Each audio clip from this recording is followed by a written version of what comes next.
Hello guys, hello Earth Signs, hello Virgo, Capricorn, and Taurus. Welcome dito sa aking channel, Kapalaran 888. Earth Signs, Virgo, Capricorn, and Taurus. Ano ba ang messages, vibration, gabay na gustong iparating sa atin ng ating baraha? Okay, pay attention to sign 10, 22, 15, 6. Woo! Mag-iingat ka sa araw na ito, Earth Signs, kasi pwede kang gumawa ng isang decision making na hindi mo pag-iisipan. So, dito sa barahang to, sinasabi na pag-isipan mong mabuti ang bawat decision making mo, or pag-isipan mong mabuti ang bawat decision na gagawin mo. Mag-research, i-analyze yung situation para makuha mo kung ano yung tamang solusyon, sagot sa kung ano man, and have faith. Maniwala ka sa kakayahan mo, magtiwala ka sa Panginoon na etong decision making na gagawin mo is makakabuti sa'yo. Pay attention din, maging mapagmatsyag tayo sa mga messages, gabay na gustong iparating sa atin ng ating mga spiritual helpers, guides. Okay?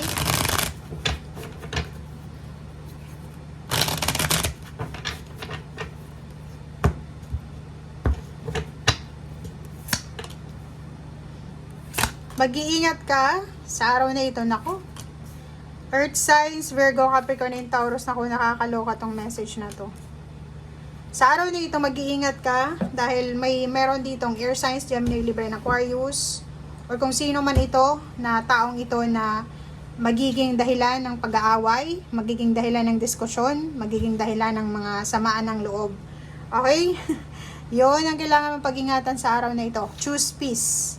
Okay? So, for example, meron ditong isang tao na iti-trigger niya yung emotion mo, iti-trigger niya yung isip mo, yung puso mo. 'Di ba? May mga taong ganun eh. 'Di ba? Naiinisin ka, kukulitin ka, ingat-ingat ka para makaiwas ka sa away, makaiwas ka sa gulo.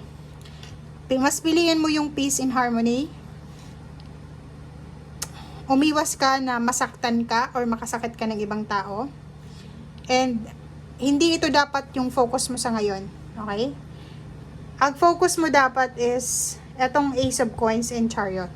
Sinasabi ng baraha, huwag kang masyadong mag-focus sa mga issues na yan, chismis, family problems, or ano pa man. Kasi may parating sa yung pera.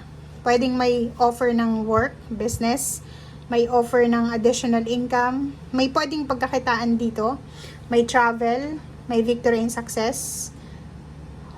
Etong chariot na to is etong yung mabilis na parang kidlat siya na blessings na darating sa'yo. So kung halimbawa, di ba, if naniniwala kayo na pag yung isang pamilya away ng away, hindi nakakapasok yung grasya. So here, if ever itong twin flame relationship, away kayo ng away ng karelasyon mo dahil sa third party, dahil sa selos, or dahil sa kung ano pa man. Nagmumurahan, nagsasakitan ng loob, or kung ano pa man. Eto yung focus mo, may parating palang pera, may parating palang swerte or trabaho. Hindi mo nakita to.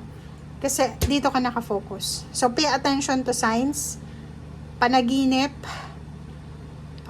premonition, intuition, na pwedeng yun yung maging sagot sa financial mong pangangailangan.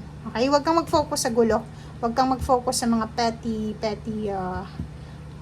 arguments or kano pa man. Okay? Thank you guys. Bye!